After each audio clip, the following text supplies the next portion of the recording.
अब जैसे कि हम ध्यान का नियमित अभ्यास करते हैं, तो नियमित अभ्यास से कुछ लाभ होना चाहिए, कुछ प्राप्ति होनी चाहिए, अन्यथा हम निरर्थक समय को नष्ट क्यों करें? ये प्रश्न हर व्यक्ति के अंदर अनायास पैदा हो सकता है, क्योंकि मनुष्य बिना किसी उपयोग के, बिना किसी लाभ के कोई कार्य नहीं करता। आपने अनुभव किया होगा कि आप जो थक जाते हैं तो विश्राम करना चाहते हैं, बिस्तर पर लेट जाना चाहते हैं, गहरी नींद का आनंद लेना चाहते हैं, लेकिन उसकी भी एक सीमा है कि आपने भरपूर नींद दे ली, विश्राम कर लिया, फिर शरीर कहता है कि अब उठो, अब विश्राम त्यागो, अब श्रम करो, अब कुछ दूसरा कार्य करो, क्योंकि कुछ काम चाहिए। हम निष्क्रिय अवस्था में, शांत अवस्था में ज़्यादा समय तक नहीं रह सकते। ठीक यही अवस्था है कि ध्यान के लिए यदि हम कहें कि ध्यान करो, तो व्यक्ति कहेगा क्यों करें, क्यों शांत बैठें, क्यों विचारों को रोकने का प्रयास करें। लेकिन आपको एक बात समझ लेनी चाहिए कि यदि हम ध्यान का नियमित अभ्यास करते हैं तो निश्चित रूप से उसको बहुत सारी प्राप्तियां होती हैं। सबसे पहली प्राप्ति तो यही है कि हम स्वस्थ रहते हैं, निरोगी रहते हैं। और आज के संदर्भ में देखा जाए तो स्वस्थ शरीर व्यक्ति के लिए ईश्वर की अमूल धरोहर है।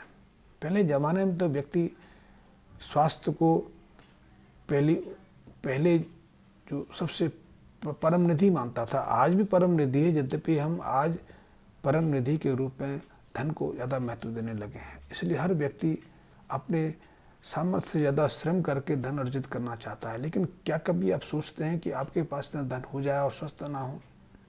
जो बहुत लोग हैं जो अच्छी सैलरी ले रहे हैं, जो लाखों रुपए, करोड़ों रुपए प्रति मास कमा रहे हैं, लेकिन उनको ये नहीं मालूम कि कल कैसा रहेगा। बहुत लोग हैं जो छोटी उम्र में अकाल मृत्यु को प्राप्त हो जाते हैं, असाध्य बीमारी से ग्रसित हो जाते हैं। बीमार होने के बाद, दुख दर्द से पीड़ित होने के बाद आपके लिए धन का कोई महत्व नहीं रहता, किसी रिश्तेदार की आपकी कोई उपयोगिता नहीं रहती। आप कितने बड़े भवन में रहते हैं, कितनी बड़ी कार के स्वामी हैं, कितने बड़े ऑफिस में आप प्रबंधक हैं, आप क्या सैलरी लेते हैं, आपका कितना बड़ा बैंक बैलेंस है, या आपके पास कितना सोना चांदी, उसका कोई महत्व नहीं रहता। यद्यपि धन के माध्यम से, पैसे के माध्यम से आप चिकित्सा ले सकते हैं, लेकिन चिकित्सा आपके स्वास्थ्य की गारंटी नहीं है। आप आंकड़े उठा लीजिए, या फिर आपकी रुचि है तो उस जानने का प्रयास कर लिए। किसी बड़े अस्पताल में आप एक आध महीने रह के देखिए आइए, या हजारों लोग आईसीयू यूनिट में भर्ती रहते हैं, आप देखिए कि उसमें से कितने स्वस्थ होके जाते हैं, जीवित रह सकते हैं। यदि उन्हें आज मरना था तो उनको कुछ दिन का और जीवन काल मिल सकता है, कुछ महीने का जीवन काल मिल सकता है, कुछ वर्ष का जीवन काल मिल सकता है, लेकिन वो स्वस्थ नहीं हो सकते। इसी स्वास्थ्य को पाना, इसी निरोगता को पाने का पहला लक्ष्य ध्यान के माध्यम से हम सहजता से पूरा कर सकते हैं। क्योंकि जब ध्यान का अभ्यास करते हैं तो जो योग क्रियाएं करते हैं, जो अभ्यास करते हैं, उनसे हमारे शरीर को निरोगता की प्राप्ति होती है। उसके माध्यम से हम पहली बार अपने शरीर के स्वामी बनने लगते हैं। अन्यथा हम अपने शरीर के स्वामी कहाँ हैं? ना तो हमारे अपनी भूख पर नियंत्रण है, ना हमारे वासना पर नियंत्रण है, ना हमारे जो भाव हैं उन पर नियंत्रण है। यहाँ तक कि यदि कोई व्यक्ति कॉन्स्टिपेशन का शिकार हो जाए, उसको मल त्याग ना हो पा रहा हो, ऐसे बहुत लोग हैं। पूरी दुनिया में आज कम से कम 40% लोग ऐसे हैं जो पेट को साफ करने के लिए, शौच के लिए नियमित रूप से कई तरह की यत्न करते हैं, कई तरह की दवाओं का सेवन करते हैं, कई तरह के चूर्ण चटनी बहुत कुछ सेवन करते हैं, उनका पेट साफ नहीं होता और इसीलिए वो घंटों शौचालय में बैठे रहते हैं। जो काम क्षण भर का होना चाहिए, जैसे पशुओं को देखा है, पशु क्षण भर में मल त्याग करते हैं, शौच त्यागते हैं, गोबर कर देते हैं। लेकिन मनुष्य को अपनी शारीरिक शुद्धि के लिए, शौच त्याग के लिए घंटों इंतजार करना पड़ता है और कई बार जाना पड़ता है। फिर दवा लेते हैं तो फिर उसकी निरंतरता और बढ़ जाती है, उससे पेट तो कुछ समय के लिए साफ हो जाता है, लेकिन फिर व्याधि बढ़ जाती है। तो पेट को साफ करना जो एक प्राकृतिक प्रक्रिया है, जो हमें जन्मजात रूप से उपलब्ध है, हम उसे अपनी इच्छा के अनुसार नहीं कर सकते, तो फिर हम शरीर के स्वामी कैसे रहे? भूख को तो कुछ समय तक हम रोक सकते हैं, खाने की इच्छा को कुछ समय दबा सकते हैं, लेकिन शरीर सोच की प्रक्रिया को तो हम अपने इच्छा के अनुसार कर ही नहीं सकते। फिर उसके लिए हमें दूसरों का सहारा लेना पड़ता है, कई तरह की दवाएं सेवन करते हैं। लेकिन ध्यान के माध्यम से हम पहली बार अपने शरीर के स्वामी बनना शुरू होते हैं, क्योंकि ध्यान के माध्यम से हम अपने विचारों को रोकते हैं। विचारों को नहीं रोकते, हम श्वास की गति को रोकते हैं, हम हृदय की गति को रोकते हैं। धीरे धीरे हम शरीर के हर अंग के स्वामी बनते चले जाते हैं। तो ध्यान का सबसे पहला उपाय महत्व तो यही है कि ध्यान की सतत अभ्यास से हम अपने शरीर के स्वामी बनते चले जाते हैं। अन्यथा हम स्वामी कहाँ हैं, हम तो किराएदार भी नहीं हैं। आपने अनुभव किया होगा, कोई भी दुनिया में एक भी व्यक्ति आपको नहीं मिलेगा जो बीमारियों को आमंत्रण भेजता हो, बीमारियों को इनवाइट करता हो, लेकिन हर व्यक्ति बीमार पड़ता है। और अब तो ये दर तेजी से बढ़ रही है। पहले बीमार होते थे, जुकाम, खांसी, बुखार, पेट खराब, ये सारी व्याधियाँ होती थी। बुढ़ापे में जाकर कुछ असाध्य व्याधियाँ हो जाती थी। लेकिन अब तो हर उम्र में हर तरह की व्याधियाँ हैं और हर व्याधि असाध्य है, उसका कोई उपाय नहीं। स्वास्थ्य विशेषज्ञ से उसके साथ नाम टपका देते हैं। यदि किसी व्यक्ति का बुखार नहीं टूट रहा तो उसे कैंसर घोषित कर देते हैं। यदि किसी व्यक्ति का बुखार और ज़्यादा हो जाए तो उसको टाइफाइड बता देते हैं। यदि व्यक्ति का बुखार और ख़राब हो जाए तो उसको मलेरिया दे देते हैं, टाइफाइड दे देते हैं, बहुत सारे नाम दे देते हैं। यदि किसी व्यक्ति के मस्तिष्क में दर्द रहता हो तो उसको माइग्रेन कह देते हैं, हेडेक कह देते हैं। और यदि मस्तिष्क की व्याधि और हो तो उसको ब्रेन ट्यूमर कह देते हैं, मस्तिष्क की कोई और शौली कह देते हैं, बहुत कुछ कह देते हैं।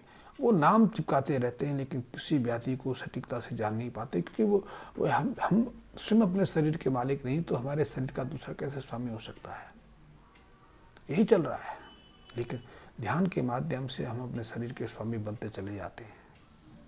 ध्यान की जो क्रिया हम करते हैं उनके माध्यम से हम अपने जो अचेतन शक्तियाँ हैं उनको पहली बार जानना शुरू करते हैं, उन पर नियंत्रण स्थापित करना शुरू करते हैं। फिर धीरे धीरे हम अपने शरीर के स्वामी बनते चले जाते हैं। फिर शरीर की बहुत सारी क्रियाएं, वासनाएं, भावनाएं हमारे नियंत्रण में आती चली जाती हैं। अन्यथा तो हम अपने शरीर में ही एक किराएदार बन के रह गए हैं। इसलिए हमारे पास सब कुछ हो सकता है, लेकिन हम शरीर के स्वामी नहीं हो सकते। शरीर की वासना, शरीर की तृष्णा, शरीर का जो भाव है वो हमारे नियंत्रण में नहीं है।